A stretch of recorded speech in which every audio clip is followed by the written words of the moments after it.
What's going on, fellow A plusers? It's your boy Adam Perez back once again to finish wrapping up your live viewer questions. That's right, guys. There are some questions we just did not have time to get to this past Sunday on February 12th.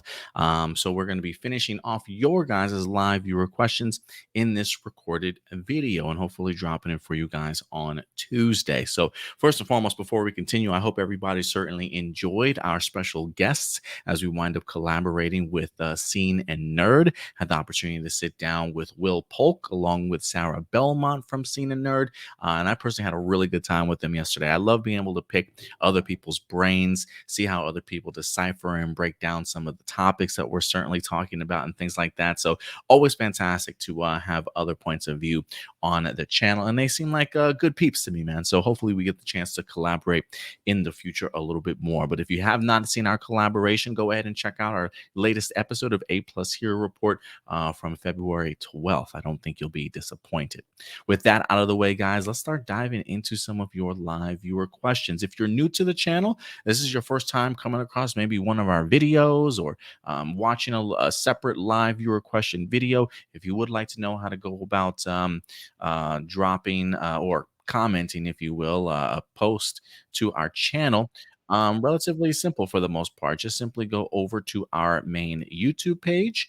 Let me go ahead and pull it up here for you guys. Go over to our main YouTube page. As you can see here, click on that community tab. And usually Wednesday or any day after Wednesday, we'll go ahead and post a live viewer question post like this. And feel free to submit your questions. So let's go ahead and dive into it. Why don't we? Let's see here. I believe we ended off with Adrian Perez. So next up was Alexander Rosario. The episode of Dino Thunder where the Rangers were having a tough time sleeping and Elsa cast some kind of spell where the Rangers battled different monsters based on their dreams was a clever way to use some of the weird Sentai footage in Abba Ranger. Those dreams counter battles a Christmas-themed monster, Ethan a monkey, and Kira a monster that falls in love with her, and Tommy faced a monster that looked like a squid. So while it was basically a filler, it did at least remind us that Trent fell behind in school when he was under the evil influence of the white dino gem in The Missing Bone.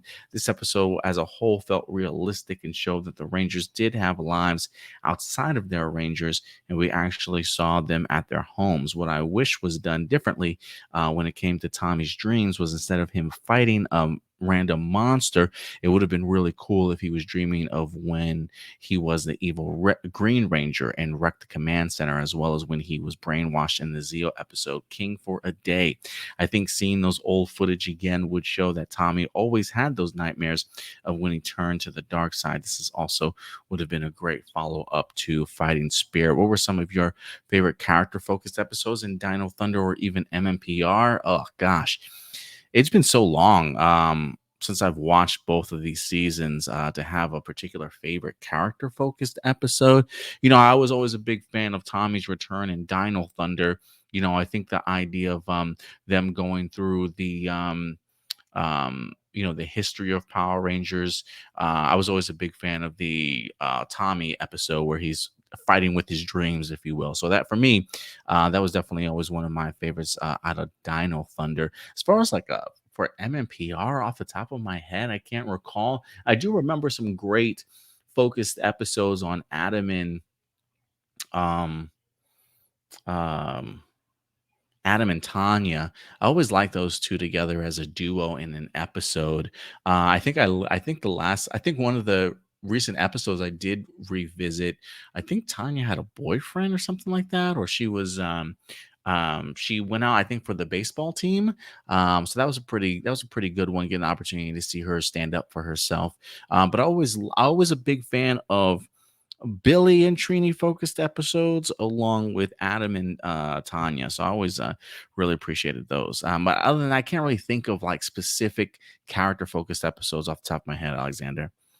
Morgan, what do you think of there potentially being a spin-off series of Cobra Kai With season 6 of Cobra Kai being the final season, here's how I think Hilary Swank could reprise her role as Julie from the next Karate Kid, considering Julie knew of Mr. Miyagi and was trained by him to overcome bullies and be a better person after dealing with her parents' death. I think Julie would be reintroduced where Daniel and his friends and family were honoring Mr. Miyagi's 11th year death anniversary at his grave, and we see a mysterious woman watching from afar. Daniel references that he knew Mr. Miyagi had taught another student before. He asks everyone if it was all right for them to meet her. We later see Julie and learn that she became a guidance counselor at her old high school. Julie knew of Daniel from all the conversations with Miyagi after the movie, but never really reached out to Daniel because she felt she didn't want to bring back any memories of Miyagi to Daniel, considering he was his prodigy. Julie herself became a karate instructor years prior, but she kept that part of her life locked away after Miyagi's death because she always saw his spirit whenever she was training. That would be a really cool way to certainly introduce a Morgan. I really do dig that, honestly.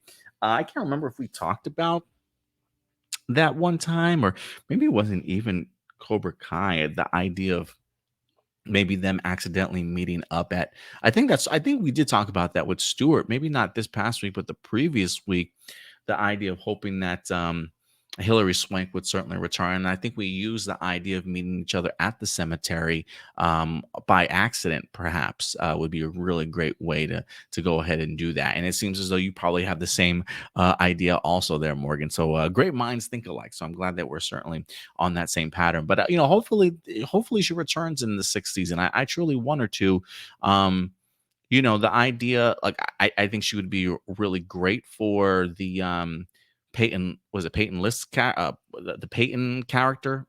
That's not her name, but I can't remember her name off the top of my head real quick from Cobra Kai. But the one that the actress Peyton plays, I think she would be a really great sort of mentor for her.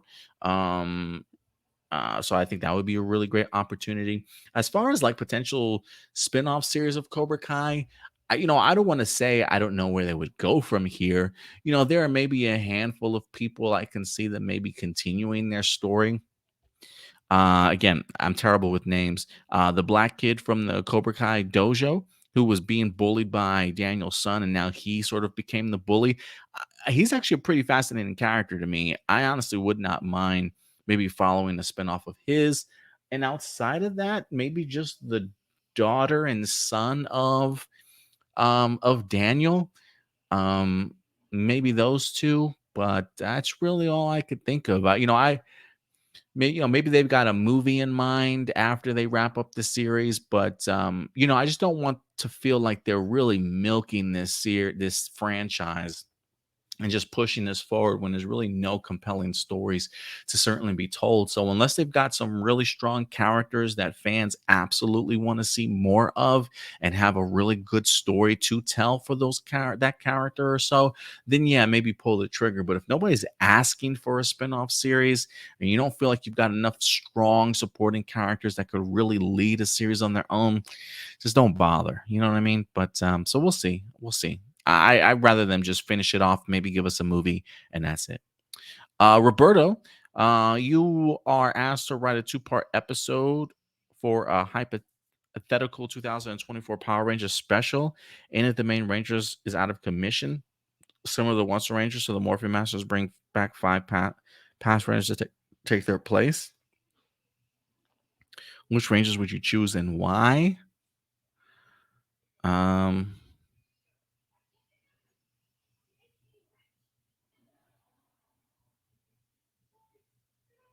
Probably Jen from Time Force. Um, Give me Devin from Beast Morphers. I'll probably take Summer from RPM. Um, Give me Jake from Megaforce.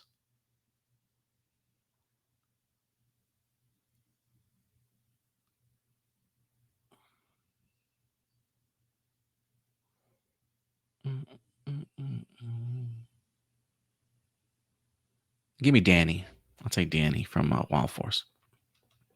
Um, Abase. Oh my goodness, man. Is there a question in here? So I think you went through all this just to ask the question. Do you agree that Super Mega Force was and is still such a massive letdown? Yeah, I mean, I still do. I don't know if there's anything that they can do that can make me feel any better about it. I don't think there's anything they can do really. Um,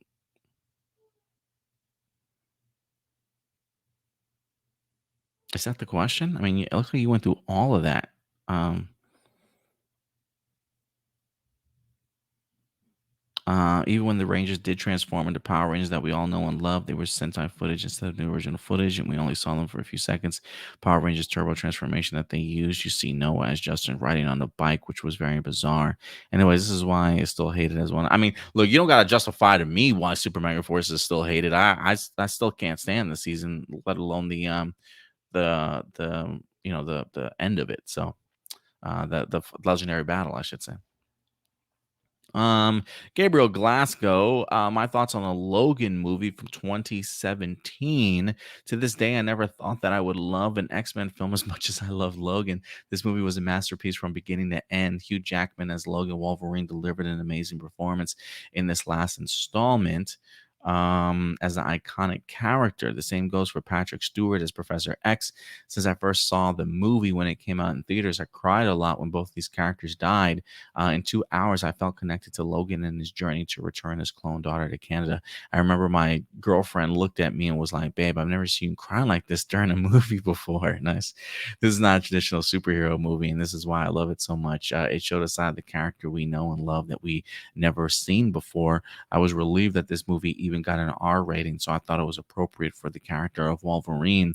The atmosphere of the movie ranged from stressful and deserted like the beginning to beautiful and peaceful, like when they were having dinner at the farm. It got me real emotional for me in these kinds of soft scenes, as seeing Logan smile despite his stressful situation brought a lot of humanity to his character. Lastly, for me, this movie still stands on its own and is the reason that I love it so much. For even now, I wholeheartedly recommend seeing Logan, even if you skipped all the other X-Men films from the past. A plus. What do you think of the movie since it came out, and how much are you looking forward to seeing Hugh Jackman play this iconic character again one more time? Look, I'm gonna be honest with you, Gabriel. I'm look as excited as I am for Hugh Jackman to certainly return. I'm perfectly cool with Logan being his last hurrah. Like I literally do not need this man to come back as Wolverine ever again. He had his time. I've seen him in plenty of movies. Hella impressed me. He's going to be, whole entire generation's Wolverine for quite some time. Hell, maybe two generations worth of people's Wolverine, to say the least.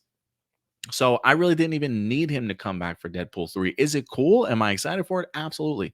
But did I need him to come back? No, I got my fair share of Hugh Jackman as Wolverine. So this will be the last hurrah for him. I'm happy for him. I'll be excited to certainly see the film. But I'm ready for another Wolverine, to be perfectly frank for you with you. But what do I think of the movie? It's in my top five greatest movies of all time. So I definitely agree with you in regards to that. A plus. My top five movies, probably Spider-Man 2, Man of Steel, The Dark Knight, Logan, and probably The Winter Soldier, right?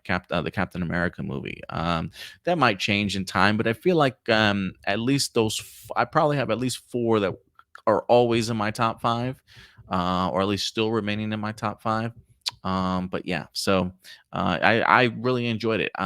One, I appreciated the R rating for sure. I really enjoyed seeing Logan and Professor X in just a completely different situation and time period than they were in the previous X-Men films. It just felt very detached from the rest of the X-Men world, and I think that's certainly what makes it stand on its own. But you got some great references, right, to the previous X-Men movies. It was also directed by James Mangold, that's currently out now, going to be doing the Indiana Jones movie that's coming out. So I trust James Mangold, and I think he did a really great job of giving us a standalone Wolverine movie. To be fair, he also directed the second Wolverine movie. I think it was titled The Wolverine. Not the best film, but certainly an improvement from the first one. So it seems like James Mangold continues to get better and better. The most talented man alive, better series, Power Rangers, MMPR, or In Space. Oof. Mighty Morphin's always been a lot of people's favorites because it was the first series in the franchise, and Space was just better written most of the time anyway. Mighty Morphin was obviously memorable and fun to watch, but really in terms of story outside of the green with Evil five-parter, it was kind of basic, though the writing got much better near the second half of the season. In Space was infinitely better in a lot of ways, having more of an engaging story, subplots, Rangers, villains, etc., whereas MMPR was just your typical monster of the week and lesson of the day. Most of its episodes were filler. You can make a case for the first 20-ish episodes of season two, but besides that, there really wasn't much to take away from season two. The most memorable storylines from season two were the power transfer arc. We cannot deny that Countdown to Destruction was the best conclusion to the Zordon era. In Space even closed the gaps that were left in Turbo and saved the franchise. My jaw still drops when Andros finally learned that Astronomer and his long lost sister were the same person. Anyways, what do you think between these two, and what other two fan favorite seasons do you think was better than the other? Well, between these two, MMPR and In Space, I'm going to give it to In Space also. In Space for me was just such a fresh start. I think as a fan, I was kind of blown away by some of the set pieces. Also, it just felt like it literally was a completely different environment taking place in space. And, we were no longer stuck sort of in Angel Grove with the same settings for like the past 3 seasons. So for me, in Space was such a breath of fresh air, new set, new costumes, new characters, new villains. It almost is like they. I don't even know if it was the same writing team from like MMPR past couple of seasons, but it did feel like those stories continued to get a little bit better and better. But when we get to In Space, it just felt like an entirely new show. And I think with that, along with the Andros and Astronema stuff, I think Ecliptor was a fantastic villain as well. And you tie in sort of the bigger Power Ranger lore and the Zordon era stuff as well to it. Yeah, not only was it a great conclusion, but if I had to pick the better of the series, definitely In Space. Like for me, In Space and Time Force are like my two favorite seasons of Power Rangers. Jackson Peterson, The Dark Knight is still badass. He says The Dark Knight will be one of the greatest comic book movies ever made. The cast was superb, and the standout performance by Heath Ledger as the Joker really made this film stand out amongst all others.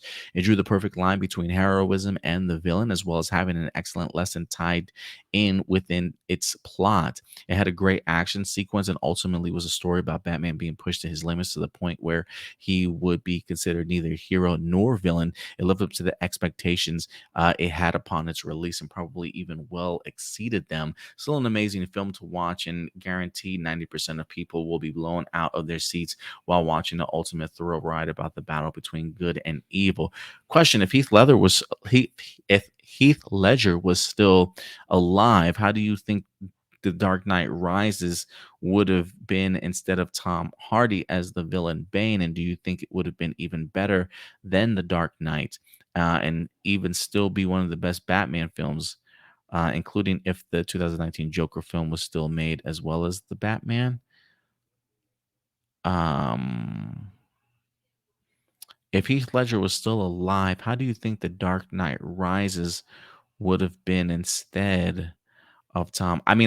Even if Heath Ledger had been alive, I don't know if he would have returned as the villain for The Dark Knight Rises. I think they still would have went with Bane as their villain. Maybe the Joker might have had a cameo. Do I think it would have made the movie better? Maybe. Would it have been better than The Dark Knight? Probably not. Probably not. And the Batman's a great film, and so is the Joker. Honestly, those are like cinematic masterpieces, if you ask me. I like both of those movies a little bit. I like both of those movies better than The Dark Knight Rises.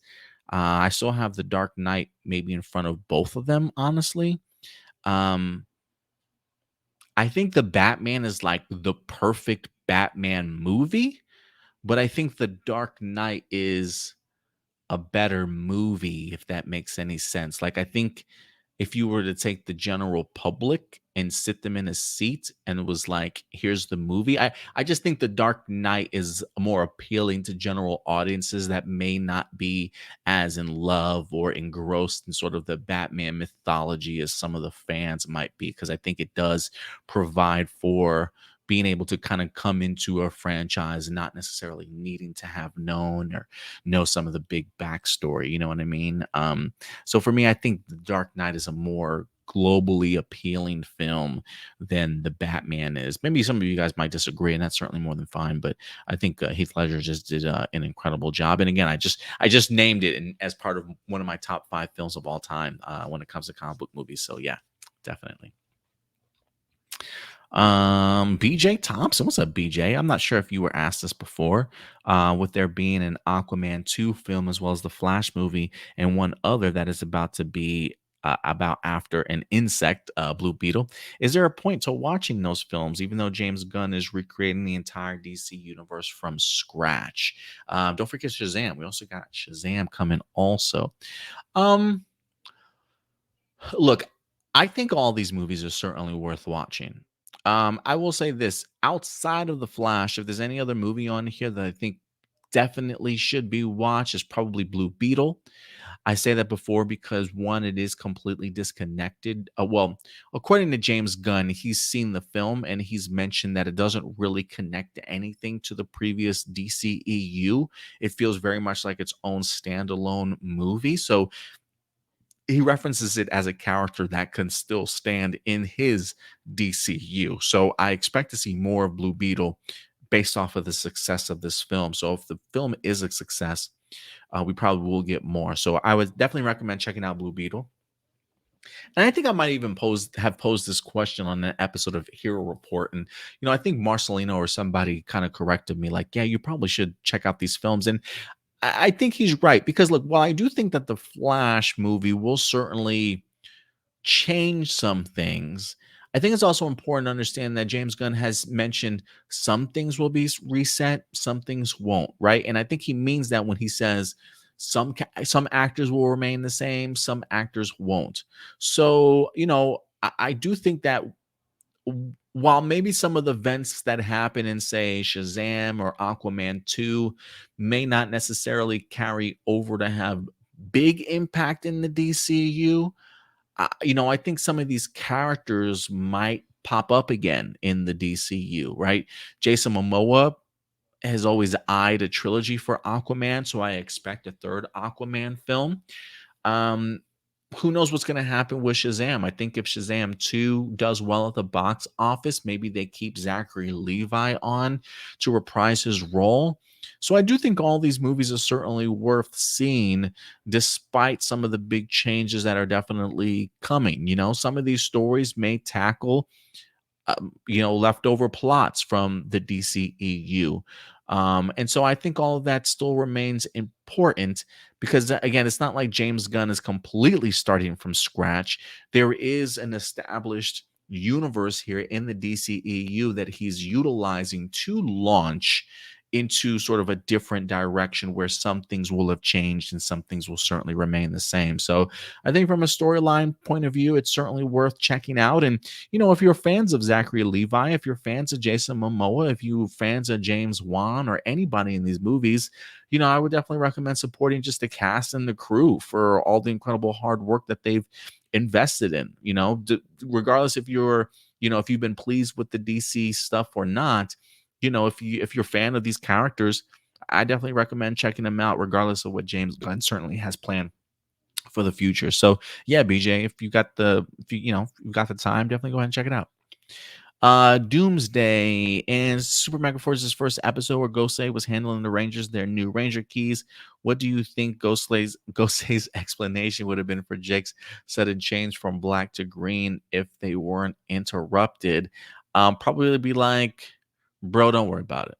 It's just a color change, man. It don't mean nothing. That's probably like I don't, like I don't need an explanation for that. Like it's literally just a color change, you know? Ghostlake has just been like, I like this color better. I like this color better on you, Jake. green matches your eyes better, like something sarcastic and simple. I don't even think it would have had to have been anything crazy. So my response probably would have been something sarcastic, just to showcase if Gosei had a sense of humor, especially when it comes to somebody like Jake. But like, it's just it matches it matches your eye colors better, Jake. Something along those lines. What is your prediction for the upgrade of Amelia for being the Pink Ranger to Green to Red Ranger, and Zato from being the Red Ranger to Zenith Ranger? Um,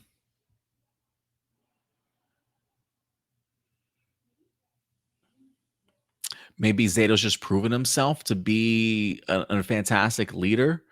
Um, Maybe he's gone through his fair share of trials and tribulations, right? Fighting to find Rafcon once again and still believing that his people were alive after sort of all this time. So maybe he's granted like this superior ability and power, like he crosses over into this threshold or something like that, that allows him to have these type of amazing powers.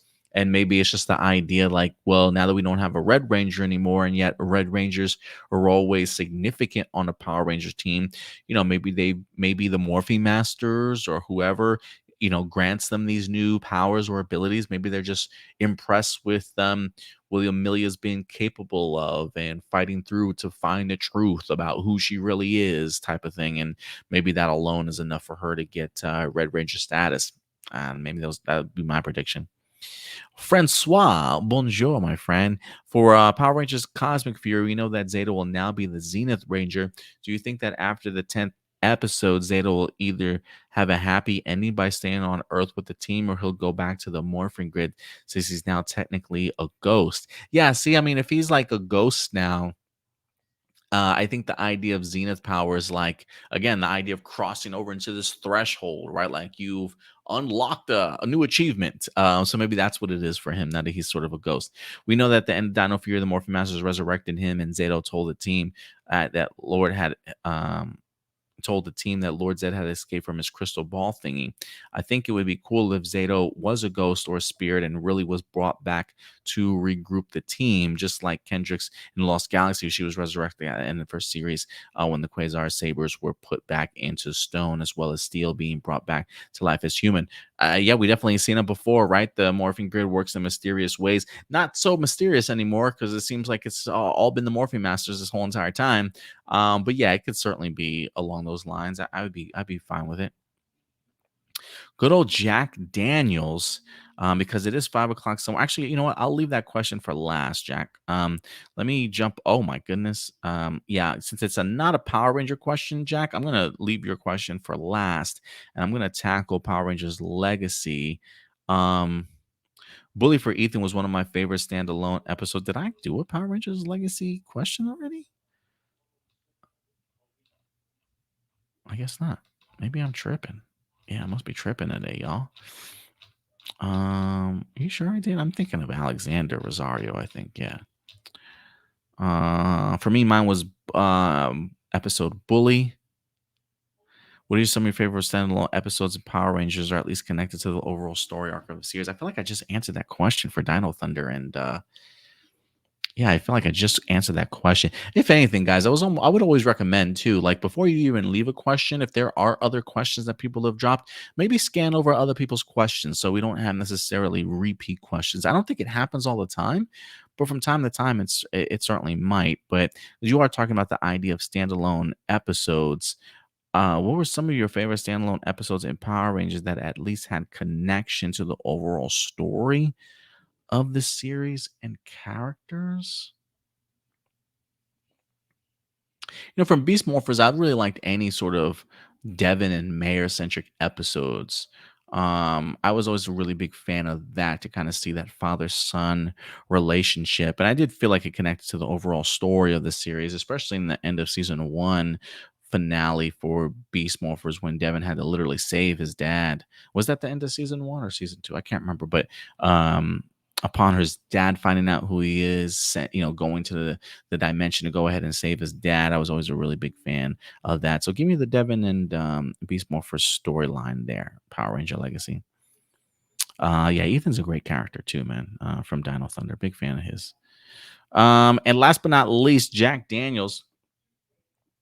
What do you think of the ongoing federal investigation of actor Alec Baldwin, who accidentally shot and killed the cinematographer and injured the director of their movie The Rust? And do you feel he should be criminally charged for involuntary manslaughter? We know the whole situation was very reminiscent to the 1994 film The Crow, with Bruce Lee's son, Brandon Lee, who was accidentally killed while filming when one of the actors fired a prop gun that had actual bullets in it. In my understanding, I don't think it's really fair that Alec Baldwin has to be charged and likely to be sent to prison. This clearly seemed like a huge mistake. He is an actor and he wouldn't do that on purpose. To be fair, all physical props should have been thoroughly inspected before the cameras roll. The late actor Michael Massey from The Crow, who played Funboy, was incredibly traumatized by the incident that he took himself a that he himself took a year off from acting and never saw the film because of it. He also said in interviews that for 12 years since the incident, he had nightmares. So he clearly felt huge guilt. He said, I don't think you ever get over something like that. So, anyways, do you think Baldwin should be charged and sent to prison for something that was clearly a huge accident? And will future films and shows be more responsible when it comes to inspecting like realistic looking prop weapons on set? Like for guns, use CGI instead. Would this movie even see the light of day unless Alec Baldwin it gets completely recast and the film has started all over with new scenes and with a different actor? That's a good question as to whether or not this is a film that would even come out despite what happened on set. Well, I don't know. That's a good question in regards to that, though. As far as do um I think Alec Baldwin should have been charged? Um, you said and likely sent to prison. We don't really know that if he's going to be sent to prison or not, right? They still have to have um, the trial. And you say for something that was clearly an accident. And will future films and shows be more responsible? They better be more responsible. I think when it comes to this film, um, The Rust, it should be noted too that there were already complaints and people walking out of this particular film production because of um, lack of safety protocols, feeling like they were in an unsafe sort of filming environment, right? So, um, again, even before the shooting happened, people were leaving as well. So this was already sort of not a really well-oiled machine whatsoever. It kind of smelled of shortcuts, if you will. And I think what sucks even more is that Alec Baldwin, I believe, is an executive producer or a producer on this film, right? So there is a level of responsibility in a sense of like how your set is kind of being run to a certain extent. You know what I mean? And so when you already have horror stories like that of people not being pleased with the how production was going, is always already going to be some questions, right? So in the future, everybody better be on their P's and Q's, make sure that all the I's are dotted, T's are crossed, and the people that are in place know exactly what they're doing, right? But it did seem like the filming of The Rust was already sort of a shit show before the shooting sort of even happened. As far as does Alec Baldwin, should he be charged? So let's look up what involuntary manslaughter is, right? For those homicide that is committed without the intent to kill, but with criminal recklessness or negligence, or death that results during the commission of or flight from a misdemeanor or felony that is not encompassed by a felony murder rule. So again, a death that is committed without the intent to kill. Did Alec Baldwin intend to kill this person? No, but he did, according to what they're accusing him of, right? For pulling a trigger. So, homicide that is committed without the intent to kill, but with a criminal recklessness or negligence. And I think that's where it comes into play too, right? Like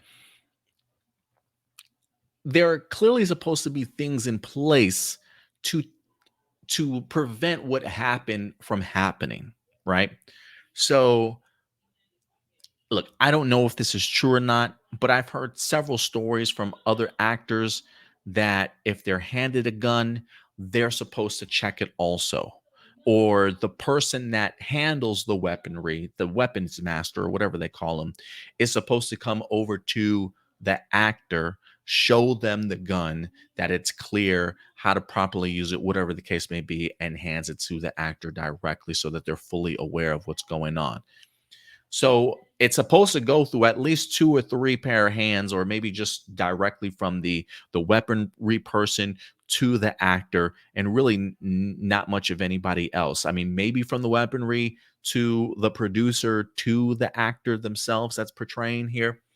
So if you already have the person not checking the gun properly and then handing it to Alec Baldwin, some of the actors that I've heard out there say it is part of their responsibility to also check the weapon before firing it. And I think it's also a rule and point that you're never supposed to really point a gun at somebody directly. I think if you're supposed to be pointing the gun, it's supposed to be like off camera or maybe slightly away from where the camera's facing towards you, sort of thing, right? So accidents like that certainly don't happen. So you can say Alec Baldwin was also reckless and negligent on his part from checking the weapon, right? And even if you want to say, if some people even want to say out there that, well, that shouldn't be an actor's responsibility, right? Like they should, that shouldn't be their responsibility whatsoever. The weaponry person should know whether or not it's loaded or how it's properly used, and then give it to the actor, right? They should be able to put their trust that that person is doing their job properly and handing you a safe gun, right? So as an actor, that might be okay. That might be the case too, right? That might be understandable. But I think also somebody pointed this out to me on another podcast I listened to, the John Campea show. His name was Robert Burnett. He mentioned the idea that he's curious too if they're charging him not necessarily as an actor, but as a producer, right? Somebody that's supposed to oversee the job that other people are certainly doing to make sure that your ship is running properly. So maybe they're charging him for pulling the trigger as a producer, somebody that should have not been negligent or reckless when it comes to the guns and the equipment and the people that are on his set. So, regardless if you believe the idea that an actor should be checking the gun, even though that there's a weapons master that should be doing it for them, or even if you look at it from a producer point of view, there is some recklessness and negligence that's involved in the job not being done properly and accidentally killing somebody that you did not intend to kill. And so, for law purposes, for just as the pure definition of what involuntary manslaughter should be, that feels like a proper justification to charge him, but at the same time it does feel messy, right? Like it does feel just something's wrong about that. Because I don't think there was ever any ill will towards this person. Alec Baldwin never meant anything to happen to this person, but yet he pulls the trigger from a negligence of not fully doing his job properly, and because of that he accidentally kills somebody. That's a hard pill to fucking swallow, and I can understand why some people feel that type of way about it, but I do think it's the proper charge. Now, will Alec Baldwin go to prison for it? That I don't know. That's up to the jury to find out, right? That's up for the defense and the prosecution to certainly argue and debate over, and to have the jurors or the judge, whoever's going to be listening to this, to certainly decide. I personally think it would be really fucked up if he went to prison, right? But, it fits the definition of what the crime certainly is. Maybe there's more details we certainly don't know, right? We don't know all the full details. I'm sure they're certainly keeping some things by the wayside, and some more information may come out certainly during the trial. So, I don't necessarily think we should accuse him of being guilty or even accuse him of being innocent at this point. We don't know if he's going to prison, right? Innocent until proven guilty is certainly the way that it's supposed to go. But I do think the charge is correct, as icky as that certainly feels. You know what I mean? So yeah, so we'll see. We'll see what happens with Alec Baldwin. I hope he doesn't go to prison, or at least if he does get charged, that they are lenient on him. But it does make me wonder where his responsibilities lie as an actor or as a producer. And I think we'll probably get further clarity from that when it comes to the trial itself. So yeah, maybe do some Google searches. Are actors responsible for weapons that are placed in their hand? Should they be checking it or not? I feel like I've heard both sides of that story. Some people saying, I've never checked a gun before. That's what we have these masters of weaponry there for, right? To do their job. But I believe even that girl, I'm sure that girl is definitely being charged also. So don't get it mistaken, like Alec Baldwin's the only one being charged. No, she's being charged too. And I think she was pretty new on the job also, and didn't necessarily know what she's doing. I think the bigger question also is, how did live rounds even get onto the set in the first place? Because I don't even know if that was the only gun that had a live round in it. You know what I mean? So a lot of questions certainly unanswered, but maybe we'll certainly get more as the trial approaches. But yeah, man, it's an icky feeling, but I think the charge is unfortunately correct in this one.